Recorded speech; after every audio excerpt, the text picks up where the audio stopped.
If dinosaurs have ever captured your imagination, you owe a debt of thanks to Quissett summer resident Charles Knight. He was the first person to draw the pictures of dinosaurs that we now carry inside our minds. The Brooklyn native's career was almost over before it began. At age 6, just as Charles began to discover his talent for drawing animals, a playmate threw a stone that struck him in the right eye. The damage to his cornea left him legally blind in that eye, and his left eye was afflicted by severe astigmatism. All his life, Charles wore thick glasses. He usually had to paint with his face, just inches away from his canvas. But he was not to be deterred. Charles studied at the art school of the Metropolitan Museum. By age 16, he was supporting himself by designing stained glass. McClure's magazine sent him to Europe, where he studied the works of French artists and viewed prehistoric cave paintings. Back home again, in his free time, he sketched animals at the Central Park Zoo and visited natural history museums. At the American Museum of Natural History, Charles caught the eye of paleontologist Henry Fairfield Osborn. Osborn had long dreamed of making prehistory visually exciting to the public. Why not enlist the help of this promising young artist who was always hanging around in the taxidermy department? Osborn and Knight's exhibits were so popular that J.P. Morgan was persuaded to underwrite them. From 1898, Knight's career took off and never faltered.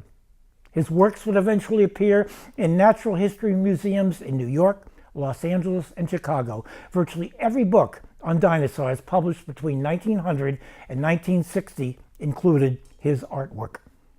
Movies such as The Lost World, King Kong, and Fantasia spread his vision to a worldwide audience.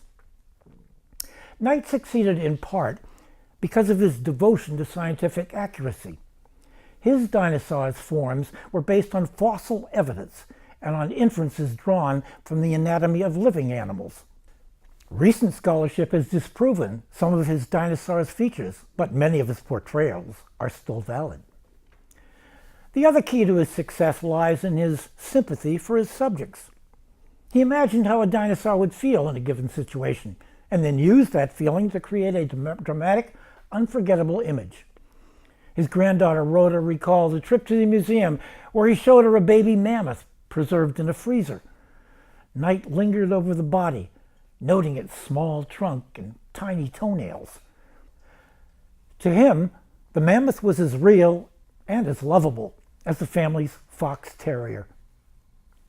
Knight's connection to Falmouth began in 1899 when the U.S. Fisheries in Woods Hole offered him a commission to paint some, quote, bright-colored fish, unquote. He liked the town so well that he came back with his wife, Annie. Soon the whole family was coming every year to their summer place on Quissett Avenue. Rhoda said that her grandfather especially enjoyed Nobska Beach, with its unspoiled views of, quote, God's magnificent creation, unquote.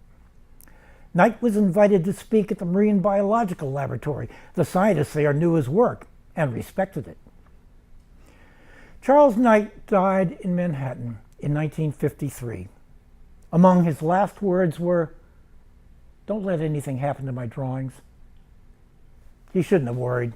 His pictures are still alive everywhere, inside our heads and in the culture around us.